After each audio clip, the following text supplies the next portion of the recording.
যোৰহাটত পুৰণি মাটি চাহ বাগিচাত নাহৰ ফুটুকি পিঞ্জৰাবদ্ধ।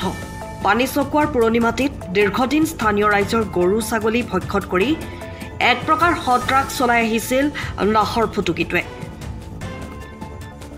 আজি পুৱা নাহৰ ফুটুকিটো পিঞ্জৰাবদ্ধ হয়। 3 দিন পূৰ্বে বন বিভাগে পতা পিঞ্জৰাত অৱশেষত আবদ্ধ হয় নাহৰ ফুটুকিজনী। যোৰহাটৰ পৰা অনুপম বৰা ৰিপৰ্ট, পোহৰ লাইভ 8।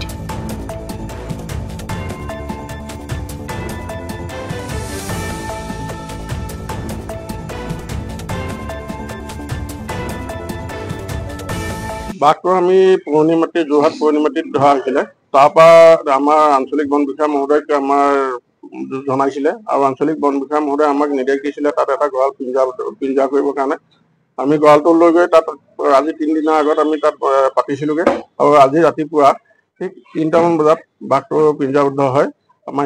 বাঘটো মাইকী বাঘ আৰু আমি খবৰ দিয়াৰ লগে লগে বাগানৰ পৰা যেতিয়া আমাক খবৰ দিয়াৰ লগে লগে আমি গ'লো, গৈ পেলাই আমি বাঘটো তাৰপৰা ৰেস্কিউ কৰি আনি আঞ্চলিক বন বিষয়া কাৰ্যালয়ত এতিয়া ৰখা হৈছে।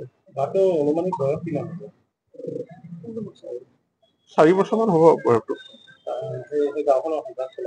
গাঁওখনত মানে তেওঁ বাগানৰ এৰিয়া আছিলে, বাগানৰ পাত ছিঙা মানুহক মানে দিগদাৰ কৰিছিলে, গৰু ছাগলী এনেকুৱাখিনি মানে তেওঁ খাইছিলে, সেইকাৰণে বাঘটো তাত পিঞ্জৰা কৰিবলগীয়া হ'ল।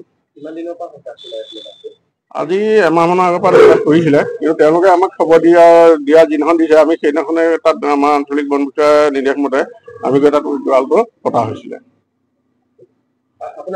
মোৰ নাম বিজিত বৰা, ফৰেষ্টাৰ 2।